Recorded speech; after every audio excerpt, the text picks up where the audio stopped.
Global warming और सतह समंदर में इजाफा मामूली नहीं। अक़वाम मुत्तहिदा ने एक बार फिर खबरदार कर दिया, कहा कि समंदरों की सतह में इजाफा बाज़ ममालिक के लिए मौत का पैगाम होगा। तफसीलात के मुताबिक अक़वाम मुत्तहिदा ने खबरदार किया है कि सन 1900 के बाद से समंदरों की सतह में तेजी से इजाफा हो रहा है, जिससे 90 करोड़ लोगों की जिंदगियां दांव पर लगी हैं।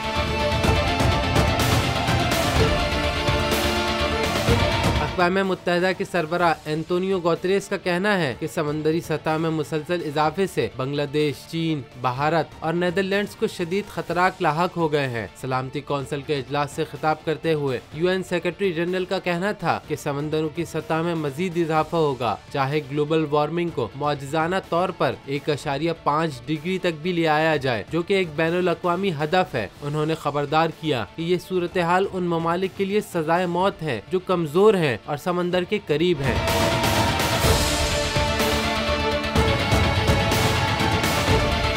इनमें वो छोटे ममालिक भी शामिल हैं जो जजीरों पर हैं। खतरे से 2-4 ममालिक के अलावा एंटोनियो गुतेरेस ने कुछ बड़े शहरों का जिक्र भी किया जिन्हें संगीन खतरात का सामना करना पड़ेगा। उनमें Cairo, Lagos, Maputo, Bangkok, Dhaka, Jakarta, Mumbai, Shanghai, London, Los Angeles, New York और सैंटियागो शामिल हैं।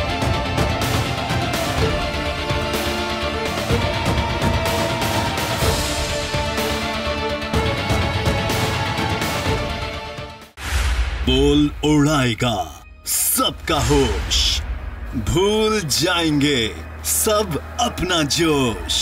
देखिए पाकिस्तान की सबसे बड़ी PSL ट्रांसमिशन सकलैन मुश्ताक, रमीज राजा, सुहेब अलवी, जमील फारूकी और फहीम खान के साथ खेल का जुनून रोजाना रात 11 बजे सिर्फ बोल न्यूज पर। सब्सक्राइब करें और बेल दबाएं ताकि कोई खबर रह न जाए।